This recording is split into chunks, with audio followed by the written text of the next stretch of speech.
Let's welcome Jordan Crenshaw, the Vice President of the U.S. Chamber of Commerce's Technology Engagement Center. Now, he's here to share some insight on a new report on small business success. So, Jordan, let's start off with the big picture. What are some of your key findings? Well, what we found is that technology platforms are critical to small business growth and survival. According to our findings, 86% of small businesses say that technology helped them survive the pandemic. And also, at a time of rampant inflation, nearly 3 in 4 small businesses nationwide agreed that tech platforms help them limit cost increases and handle supply chain difficulties. And when small businesses utilize tech such as digital advertising and business software and delivery apps, there's some real benefits. In Florida, for example, small businesses that use technology support 5 million jobs for the economy. And actually, 83% of Floridian small businesses said that the tech really helped them compete with larger companies. So those companies that are making greater use of tech are more likely to have experienced growth in sales and profits and employees over the past year. So needless to say, looking at all this, the big picture is tech is a tremendous force for good for America's small business owners.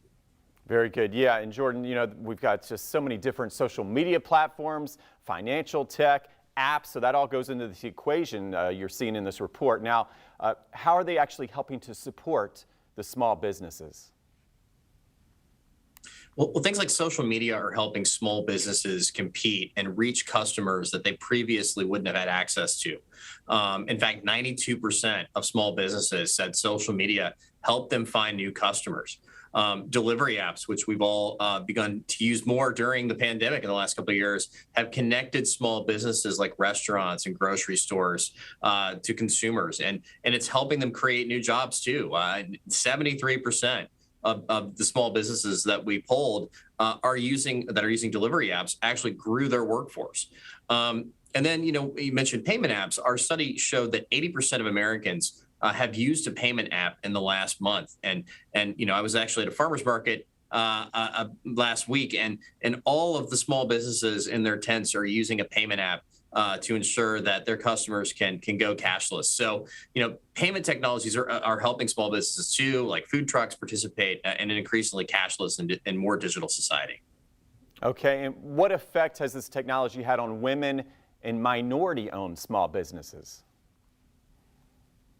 Well, tech has also demonstrated an ability to improve entrepreneurial inclusion as well. And for example, our study found that minority-owned small business owners who are high adopters of technology, and those are companies using 6 or more tech platforms, experience higher sales growth from 2020 to 2022 when compared to their peers using significantly less technology.